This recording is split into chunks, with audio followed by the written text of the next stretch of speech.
প্রিয় শিক্ষার্থীরা, অনলাইন ক্লাসে স্বাগত জানাই। আশা করি সকলে ভালো আছো এবং সুস্থ আছো। তোমাদের দীর্ঘ 1 বছর যাবৎ করোনাকালীন সময়ের জন্য শিক্ষা প্রতিষ্ঠান বন্ধ থাকায় তোমাদের শিক্ষার অনেক ব্যাঘাত ঘটলেও আমরা অনলাইন ক্লাসের মাধ্যমে সেটি পুষিয়ে নেওয়ার চেষ্টা করেছি। এখন সরকার 2021 সালে যে সকল ছাত্রছাত্রী এসএসসি পরীক্ষা দিবে তাদের জন্য সংক্ষিপ্ত সিলেবাস প্রকাশ করেছে। এর আগেও একটি প্রকাশ করেছিল, সেটাকে আরো সংক্ষিপ্ত করে এখন আমাদের যে রসায়ন বিষয়টি আছে, রসায়নের যে সংক্ষিপ্ত সিলেবাস হয়েছে সেই সংক্ষিপ্ত সিলেবাসে আমাদের 3, 4, 5 এবং 11 এই 4টি অধ্যায়কে এইচএসসি পরীক্ষার জন্য নির্বাচিত করা হয়েছে, বা এই 4টি অধ্যায় থেকে সংক্ষিপ্ত সিলেবাস থেকে আমাদের 2021 সালের এইচএসসি পরীক্ষা হবে।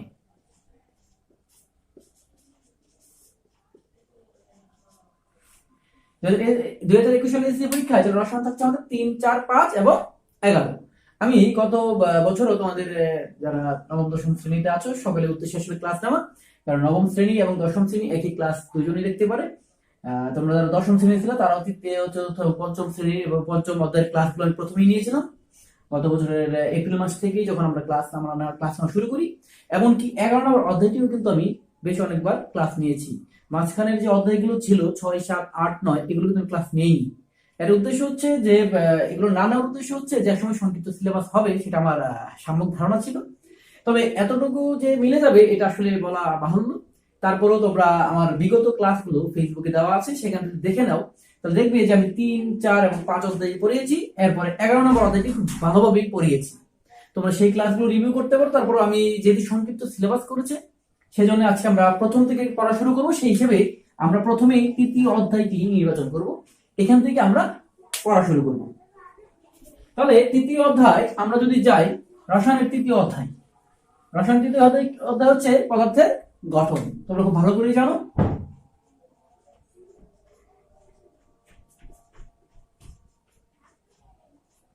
পদার্থের গঠন।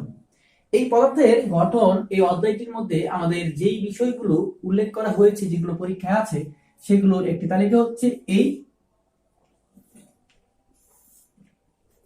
তালিকার মধ্যে প্রথম ক্লাসটি হবে আমাদের এই বিষয়গুলোর উপর। এভাবে 30টি ক্লাসের একটি পাঠ পরিকল্পনা দেওয়া হয়েছে।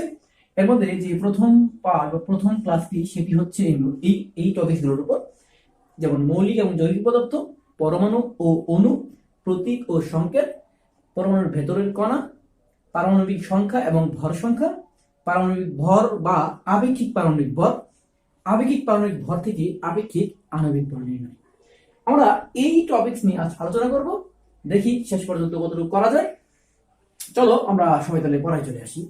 পরমাণু গঠনের অধ্যায় আমাদের মৌলিক ও যৌগিক পদার্থ। প্রথমেই মৌলিক।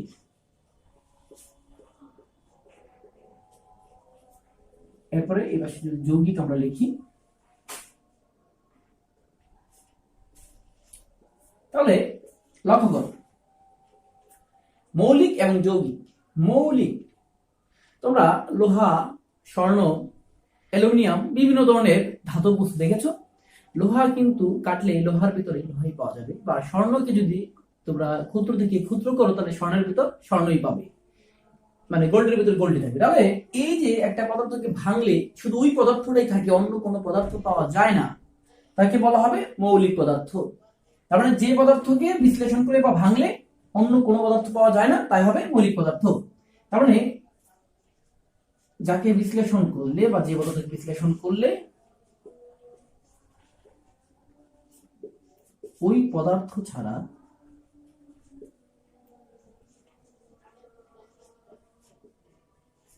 অন্য কোনো পদার্থ পাওয়া যায় না, এটা হবে মৌলিক পদার্থ। মানে যাকে বিশ্লেষণ করলে কি করবে, ওই পদার্থ ছাড়া। যেমন তুমি যদি হাইড্রোজেনকে ভাঙো, তাহলে হাইড্রোজেনকে ভাঙলে কিন্তু তুমি হাইড্রোজেনই পাবা, অক্সিজেনকে ভাঙলে অক্সিজেনই পাবা, সালফারকে ভাঙলে সালফারই পাবা, এরকম লোহাকে ভাঙলে লোহা পাবা। ঠিক আছে? তাহলে এই যে ব্যাপারটা হচ্ছে যে পদার্থ ভাঙলে অন্য কোনো পদার্থ পাওয়া যাচ্ছে না, সেটাই হবে আমাদের মৌলিক পদার্থ। এরকম পৃথিবীতে আমাদের মৌলিক পদার্থ আবিষ্কৃত হয়েছে 118টি। এই পর্যন্ত আবিষ্কৃত মৌলিক পদার্থ সংখ্যা কতটি? 118টি। এর মধ্যে 98টি প্রাকৃতিক ভাবে তৈরি পাওয়া গেছে,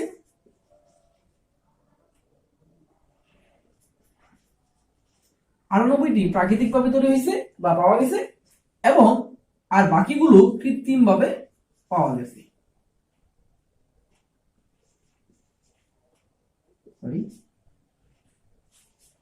বাকিগুলো কৃত্রিম ভাবে পাওয়া গেছে। তাহলে কৃত্রিম মৌল কোনগুলো? যেগুলো আসলে পরীক্ষাগারে তৈরি করা হয় সেগুলোই হচ্ছে মৌলিক পদার্থ, কৃত্রিম মৌলিক পদার্থ। আর যেগুলো প্রকৃতিতে মুক্ত অবস্থায় পাওয়া গেছে বিভিন্ন ভাবে, সেটা হবে প্রাকৃতিক মৌলিক পদার্থ। এই হচ্ছে মৌলিক পদার্থ। এখন যৌগিক পদার্থ কি হবে? তাহলে যৌগিক পদার্থ ঠিক এই সংজ্ঞাটা যদি আমরা আপডেট করি, যাকে বিশ্লেষণ করলে, এখানে আসলে যাকে বিশ্লেষণ করলে ওই পদার্থ ছাড়া অন্য কোনো পদার্থ পাওয়া যায় না। এখানে হবে যাকে বিশ্লেষণ করলে একের অধিক বা একের অধিক, আসলে এক বা না, একের অধিক অন্য কোনো পদার্থ পাওয়া যায়, তাই হবে যৌগিক পদার্থ। একের অধিক কেমন? যেমন দেখো পানি, H2O, পানি। তাহলে পানির মধ্যে আমরা কি পাচ্ছি? হাইড্রোজেন এবং অক্সিজেন। তাহলে এখানে হাইড্রোজেন এবং অক্সিজেন মিলে যে পানি হচ্ছে, এটা হবে একটা যৌগিক পদার্থ। অথবা পানিকে ভাঙলেই আমরা পাবো হাইড্রোজেন এবং অক্সিজেন। এটা তাহলে ভাঙলেও যদি দুইটা পদার্থ আলাদা পাওয়া যায়, অথবা একত্র করলেও কিন্তু সেই পদার্থ হচ্ছে। তাহলে যৌগিক পদার্থ, তাহলে যৌগিক পদার্থ একের অধিক মৌলিক পদার্থ দ্বারা তৈরিকৃত একটি নতুন পদার্থ। ঠিক আছে? এই ক্ষেত্রে তাদের সরলানুপাত বিদ্যমান থাকে। যেমন এখানে হাইড্রোজেন আছে 2টি, অক্সিজেন আছে 1টি। তাহলে দুইটি হাইড্রোজেন 1টি অক্সিজেন, সরলানুপাত হবে 2:1। তবে এখানে সকল ক্ষেত্রে যৌগিক পদার্থের ক্ষেত্রে সরলানুপাত বিদ্যমান থাকবে। ঠিক আছে? আচ্ছা, এইগুলো যৌগিক পদার্থ। এরপরে আমরা যদি ইয়েতে যাই, পরের স্টেপে যাই, তাহলে পরমাণু এবং অণু।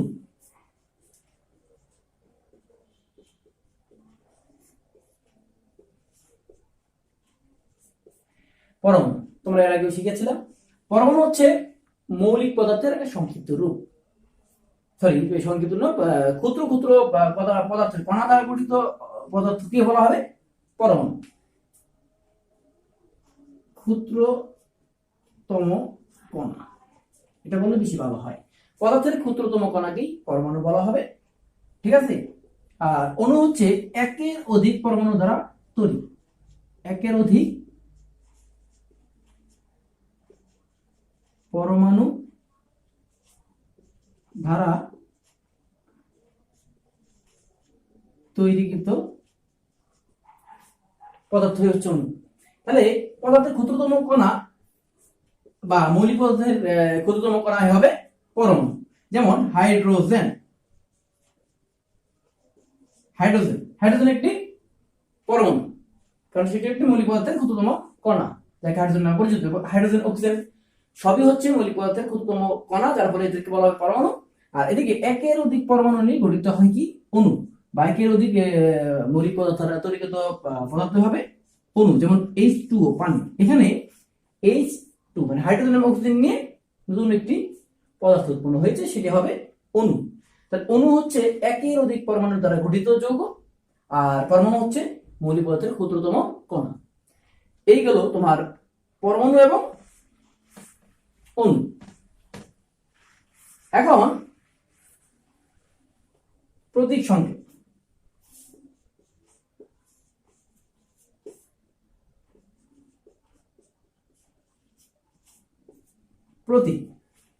প্রতীক হচ্ছে মৌলিক পদার্থের সংক্ষিপ্ত রূপ।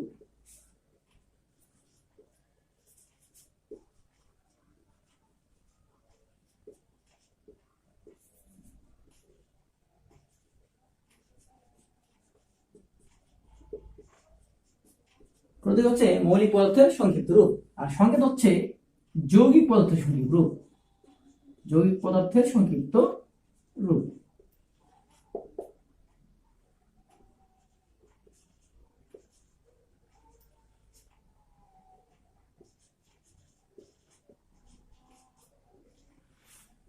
মৌলিক পদার্থের সংক্ষিপ্ত রূপকে প্রতীক বলা হয়। যেমন মৌলিক পদার্থের সংক্ষিপ্ত রূপ, মৌলিক পদার্থ হচ্ছে একটি হাইড্রোজেন,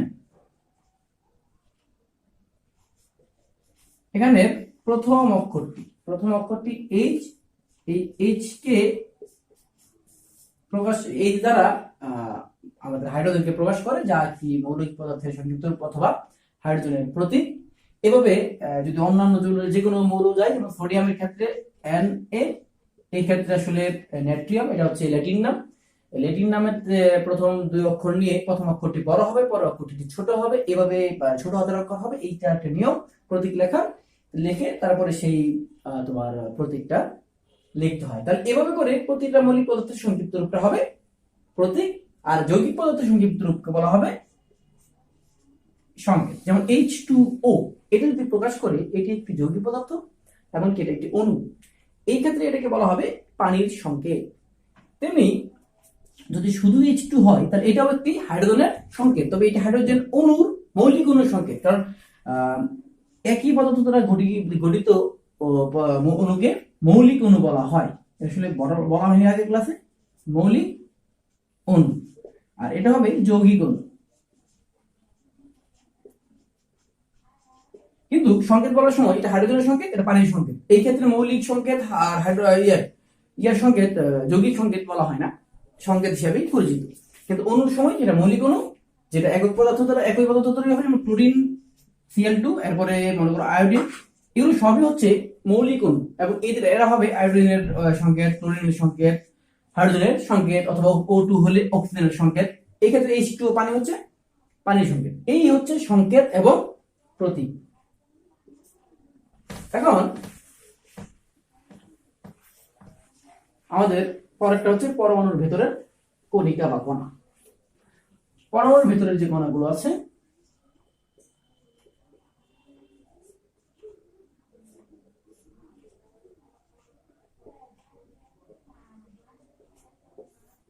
পরমাণুর ভেতরে আমরা জানি তিনটি স্থায়ী কণা আছে। স্থায়ী কণাগুলো হচ্ছে, একটা হচ্ছে ইলেকট্রন,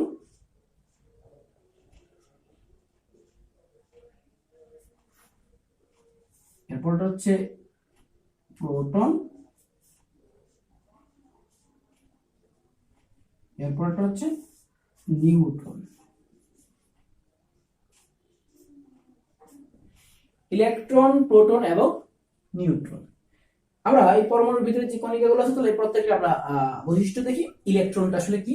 ইলেকট্রন হচ্ছে ঋণাত্মক একটি আধান বিশিষ্ট, যা পরমাণুর কেন্দ্রে যে নিউক্লিয়াস থাকে তার চারদিকে ঘোরাফেরা করে। তো এই ইলেকট্রনের আবেগিক আধান হচ্ছে -1.6 × 10⁻23।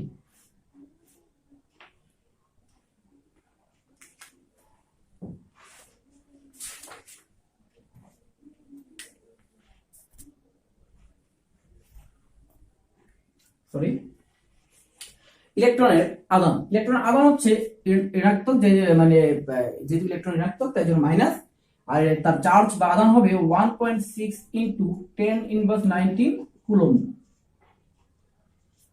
তেমনি প্রোটনের যদি আধানে যাই আমরা, প্রোটনের আধান হবে ধনাত্মক 1.6 × 10⁻19 কুলম্ব। আর যদি নিউটনের আধান বা চার্জে যায়, আসলে নিউটনের আধান বা কোনো চার্জ নেই। আমি আবার বলছি, ইলেকট্রনের যদি আমরা আধান বা চার্জ যে চার্জে যায়, তাহলে সেটি ঋণাত্মক যেহেতু আধান বিশিষ্ট, তার জন্য -1.6 × 10⁻19 কুলম্ব। আর অন্যদিকে প্রোটন হচ্ছে +1.6 × 10⁻19 কুলম্ব। এটা হচ্ছে ঋণাত্মক, এটা ধনাত্মক। আসলে প্রোটন হচ্ছে ধনাত্মক চার্জ বিশিষ্ট, ইলেকট্রন হচ্ছে ঋণাত্মক চার্জ বিশিষ্ট। অন্যদিকে যদি প্রকৃত ভরে যায়, ইলেকট্রনের ভর হচ্ছে 9.11 × 10⁻28 গ্রাম। আর যদি আমরা প্রোটনের ভর দেখি, তাহলে 1.673 × 10⁻24 গ্রাম। আর আমরা যদি নিউটনের ভর দেখি, তাহলে 1.675, একটু বেশি, প্রোটন থেকে নিউটনের ভর একটু বেশি, × 10⁻24 গ্রাম। ব্যাপার হচ্ছে ইলেকট্রনের ভর হচ্ছে 9.11 × 10⁻28 গ্রাম। প্রোটনের ভর হচ্ছে 1.673 × 10⁻24 গ্রাম, আর নিউট্রন হচ্ছে 1.673 × 10⁻24 গ্রাম। ব্যাপার হচ্ছে আসলে টোটাল যে পরমাণুর যে কেন্দ্রে যে নিউক্লিয়াস আছে, এই নিউক্লিয়াসের মধ্যে প্রোটন এবং নিউট্রন থাকে। এই প্রোটন এবং নিউট্রনের মোট যে মানে পরমাণুটা আছে তার টোটাল ভরটা এখানে অন্তর্নিহিত, যার ফলে এখানে যে তাদের যে ভর আছে, তাদের যে প্রকৃত ভর, এই প্রকৃত ভর থেকে ইলেকট্রন খুবই নগণ্য হয়। দেখা যাচ্ছে সেটা 1840 ভাগের থেকে মানে ছোট। 1840 ভাগের 1 ভাগ হচ্ছে তোমার ইলেকট্রনের ভর এই প্রোটন এবং এই নিউট্রন থেকে। যার ফলে এটাকে ইলেকট্রনের ভরটাকে আসলে তোমার ইলেকট্রনের যে আপেক্ষিক যে ভরটা আছে সেটাকে শূন্য ধরা হয়। সেক্ষেত্রে এই ইলেকট্রনের আপেক্ষিক ভর হবে শূন্য, ঠিক আছে। আর ইয়ার হবে প্রোটনের হবে 1, ইলেকট্রন নিউট্রন হবে 1। আর যদি চার্জে যায় তাহলে ইলেকট্রনের চার্জ হচ্ছে -1, প্রোটন হচ্ছে +1। কিন্তু নিউট্রনের যদি চার্জে যায়, নিউট্রনের আসলে চার্জ নাই, সেই জন্য চার্জ নিরপেক্ষ আগে প্রথমেই বলে ফেলেছিলাম যে শূন্য ধরা হয়। এই হচ্ছে তোমার ইলেকট্রন, প্রোটন এবং নিউট্রন, এদের ভিতরের পরমাণুগুলোর ভিতরের অবস্থা এবং তাদের মান। এরপরে আমরা যেটা নিয়ে আলোচনা করবো সেটা হচ্ছে পারমাণবিক সংখ্যা ও পারমাণবিক ভর সংখ্যা।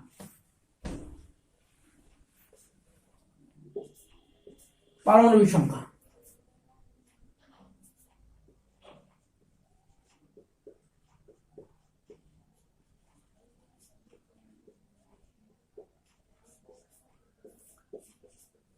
আসলে পারমাণবিক সংখ্যা হচ্ছে পরমাণুর যে প্রোটন সংখ্যা সেটাকে পারমাণবিক সংখ্যা বলা হয়, যাকে জ্যাট দ্বারা প্রকাশ করা হয়, ঠিক আছে। তাহলে আর ভর সংখ্যা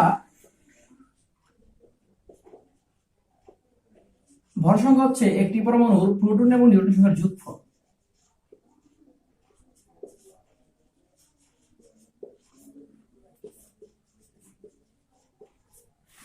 তাহলে পারমাণবিক সংখ্যা হচ্ছে প্রোটন সংখ্যা, প্রোটন সংখ্যাকে পারমাণবিক সংখ্যা বলা হয়। আর এদিকে ভর সংখ্যা হচ্ছে প্রোটন এবং নিউট্রন সংখ্যার যোগফল। এখন যদি মনে করো আমরা যদি নিউট্রন সংখ্যা বের করতে চাই তাহলে কি হবে? নিউট্রন আমরা আগে এভাবে না যে আমরা এভাবে যাই, আগে ভর সংখ্যা লিখি। ভর সংখ্যা সমান প্রোটন যোগ নিউট্রন।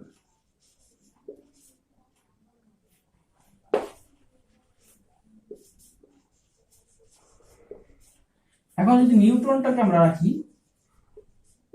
তাহলে দেখা যাচ্ছে এই প্রোটনটা এই পাশে আসলে কি হবে? ভর সংখ্যা থেকে প্রোটন সংখ্যাটা বিয়োগ হয়ে যাবে। এই ক্ষেত্রে ভর সংখ্যা আমরা যদি যে কোনো একটা মৌল নিয়ে আলোচনা করি, সোডিয়াম যদি বলি, সোডিয়ামের ক্ষেত্রে সোডিয়ামের ভর সংখ্যা হচ্ছে 23, প্রোটন সংখ্যা হচ্ছে 11, তাহলে সেই ক্ষেত্রে তার নিউট্রন সংখ্যা হবে 12। এভাবে করে যে কোনো মৌলের নিউট্রন সংখ্যা বের করা যায়। শুধুমাত্র হাইড্রোজেন ছাড়া, হাইড্রোজেনে কিন্তু নিউট্রন সংখ্যা নেই। হাইড্রোজেনের ভিতরে সকল মৌলের কি আছে? নিউট্রন সংখ্যা আছে। এই হচ্ছে পারমাণবিক সংখ্যা এবং ভর সংখ্যা। এখন পারমাণবিক ভর বা আপেক্ষিক পারমাণবিক ভর। পারমাণবিক ভর আসলে ওই যে ভর সংখ্যা বলতেছি সেটা আসলে পারমাণবিক ভর। তবে আপেক্ষিক পারমাণবিক ভর যদি বলি তাহলে দেখা যায় কিছু কিছু পারমাণবিক ভর পূর্ণ সংখ্যা হওয়া উচিত। পারমাণবিক ভরটা কেমন হওয়া উচিত? পারমাণবিক ভর বা আপেক্ষিক পারমাণবিক ভর যাই বলি, এই ক্ষেত্রে পারমাণবিক ভর কিন্তু পূর্ণ সংখ্যা হওয়া উচিত। যেমন 23 বললাম সোডিয়ামের ক্ষেত্রে।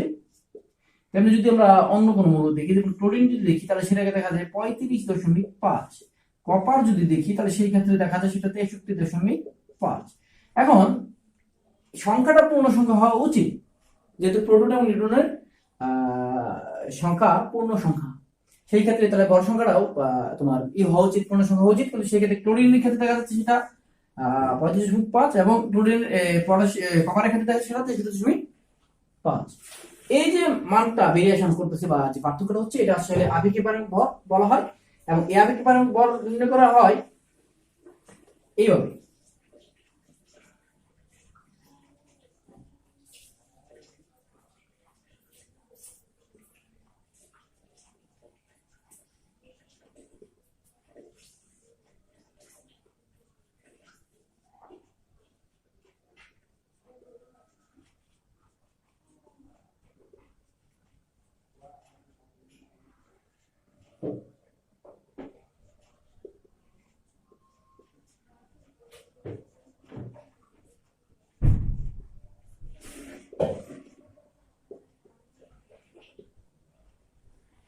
আর হচ্ছে আপেক্ষিক পারমাণবিক ভর যখন নির্ণয় করা হয় তখন মৌলের একটি পরমাণুর ভরকে তার কার্বন 12 আইসোটোপের 12 ভাগের 1 অংশতে ভাগ করা হয়। সেই ভাগ বা সেই অনুপাতের মাধ্যমে আসলে আপেক্ষিক পারমাণবিক ভর নির্ণয় করা হয়, যার ফলে আমাদের এই ধরনের ভগ্নাংশ আকার চলে আসে।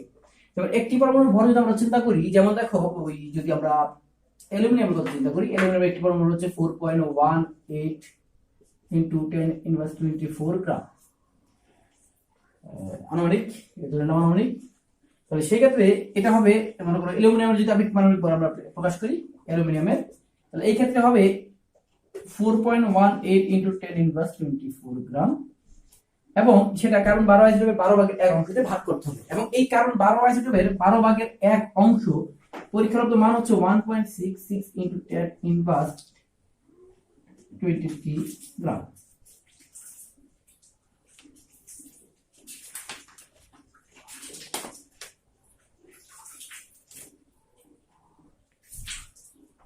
সরি, একটু মানটা ভুল হয়ে গেছে আমার। সেটা হচ্ছে এটা হবে 24, এটা হবে 23, এটা হবে, এর মানটা হচ্ছে 48। আচ্ছা, যেটা বলছিলাম অনেকদিন না পড়ার কারণে বা চর্চা না করার কারণে এই সমস্যাটা হয়েছে। হ্যাঁ, যেটা বলছিলাম অ্যালুমিনিয়ামের আপেক্ষিক পারমাণবিক ভর হবে মৌলের একটি পরমাণুর ভর থেকে কার্বন 12 আইসোটোপের 12 ভাগের 1 অংশ দ্বারা ভাগ।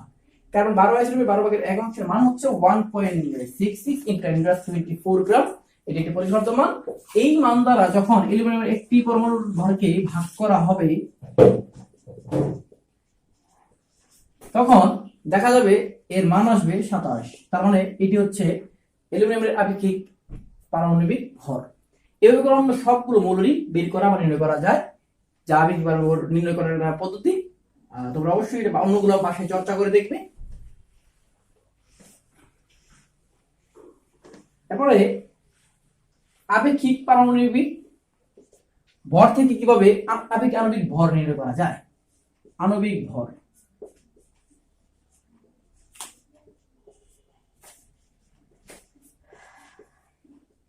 আণবিক ভর নির্ণয় লক্ষ্য করো, একটা হাইড্রোজেন, এটা হচ্ছে হাইড্রোজেনের অণু, এখানে দুইটি হাইড্রোজেন আছে। দুইটি হাইড্রোজেনের মধ্যে আমরা জানি হাইড্রোজেনের পারমাণবিক ভর হচ্ছে 1 এবং তার সংখ্যা দিয়ে গুণ কত, দুইটা যেহেতু আছে 2 একে 2, তাহলে এখানে H2 এর আণবিক ভর হচ্ছে 2। আবার আমরা যদি CO2 এটা করি তাহলে দেখা যাবে আমরা যেখানে এই কার্বনের পারমাণবিক ভর হচ্ছে 12 যোগ অক্সিজেনের হচ্ছে 16, যেহেতু দুইটা আছে 2 দ্বারা গুণ, তাহলে হবে 12 16 দুগুণে 32, টোটালি 44, এটা হবে গ্রাম। তাহলে কার্বন ডাইঅক্সাইডের আপেক্ষিক আণবিক ভর হচ্ছে 44 গ্রাম। এটা কিভাবে বের করলাম? আপেক্ষিক পারমাণবিক ভর থেকে বের করলাম। কার্বন পারমাণবিক ভর 12 আর অক্সিজেনের সেটা 16, ঠিক আছে। এবং জয়টা থাকবে, জয়টা মৌল পারমাণবিক মানে জয়টা পরমাণু যুক্ত থাকবে, প্রতিটা পরমাণু দিয়ে গুণ করতে হবে। আর এদের মধ্যবর্তী দুইটি ভিন্ন মৌল থাকবে, তাদের মধ্যে যোগ চিহ্ন দ্বারা সেটা প্রকাশ করা হয়। এই ক্ষেত্রে যদি একটা বড় কল্পনা করি আমরা, যেমন দেখো সালফিউরিক অ্যাসিড, এখানে তাহলে হাইড্রোজেনের ক্ষেত্রে আমরা জানি আপেক্ষিক পারমাণবিক ভর হচ্ছে 1, সংখ্যা আছে 2টি, তাহলে এটা শেষ। এরপরে যোগ চিহ্ন সালফার, সালফারে আমরা জানি আপেক্ষিক পারমাণবিক ভর হচ্ছে 32, যেহেতু সংখ্যা আছে একটি, 1 দিয়ে গুণ, যদি লিখতে হয় না তারপর লিখে গেলাম। আর অক্সিজেনের হচ্ছে 16, 4 দিয়ে গুণ। এই যদি করি তাহলে 2 1 2, 32 1 32, আর 4 16 64। এই যদি হয় তাহলে এখন টোটাল যোগ করলে হবে 98 গ্রাম। তাহলে সালফিউরিক অ্যাসিডের আণবিক ভর হচ্ছে 98 গ্রাম, এবং এটা বের করা হয়েছে কিভাবে? আপেক্ষিক পারমাণবিক ভর থেকে। তো শিক্ষার্থীরা, তোমরা এই যতগুলো টপিক পড়লাম এটা হচ্ছে আমাদের সংক্ষিপ্ত সিলেবাসের প্রথম ক্লাসের এই পড়াগুলো ছিল। আমি খুব ফাস্ট বা দ্রুত পড়ানোর চেষ্টা করেছি, যেহেতু তোমাদের পরীক্ষার সময় তোমরা কম পাবে। 2 মাসের মধ্যে তোমাদের এসএসসি পরীক্ষা হওয়ার কথা শর্ট সিলেবাসের থেকে। তো তোমাদের হয়তো করোনাকালীন সময়ে সরকার হয়তো যদি কোনো সিদ্ধান্ত নেয় তাহলে হয়তো শিক্ষা প্রতিষ্ঠানে তোমাদের ক্লাসের ব্যবস্থা হবে, তখন আমরা আরো বিস্তারিত আলোচনা করতে পারবো। আর যদি সরকার এই ক্ষেত্রে যদি কোনো স্টেপ না নিতে পারে, তার জন্য অনলাইন ক্লাসটি চালিয়ে নিতে বলেছে। আমি চেষ্টা করছি যে অনলাইন ক্লাসে তোমাদের সবগুলো টপিকস আলোচনা করবো, সবগুলো ক্লাস নিতে পারবো। যদি সরকারের কোনো ক্লাসের যদি নির্দেশনা না আসে, এই পর্যন্ত আমরা প্রতিটা টপিকস প্রতিটা ক্লাসে আমি তোমাদের করিয়ে দিব। তো এক্ষেত্রে আমার পড়ানোর সময় ত্রুটি বিচ্যুতি হইতে পারে, বা অনেক কিছু হয়তো তোমার বুঝতে ভুল হতে পারে। তো এরকম যদি কোনো সমস্যা সৃষ্টি হয়, তাহলে অবশ্যই তোমরা আমাকে নক করবে, অবশ্যই আমাকে কমেন্ট করে জানাবে, এবং আমার সাথে প্রয়োজনে মোবাইলে যোগাযোগ করবে। আশা করি সবাই ভালো থাকবে এবং বাড়িতে থাকবে। সবাই ভালো থাকবে, সেই সুস্থ কামনা করে সবার আজকের ক্লাস এখানে সমাপ্ত করছি। ভালো থাকবে।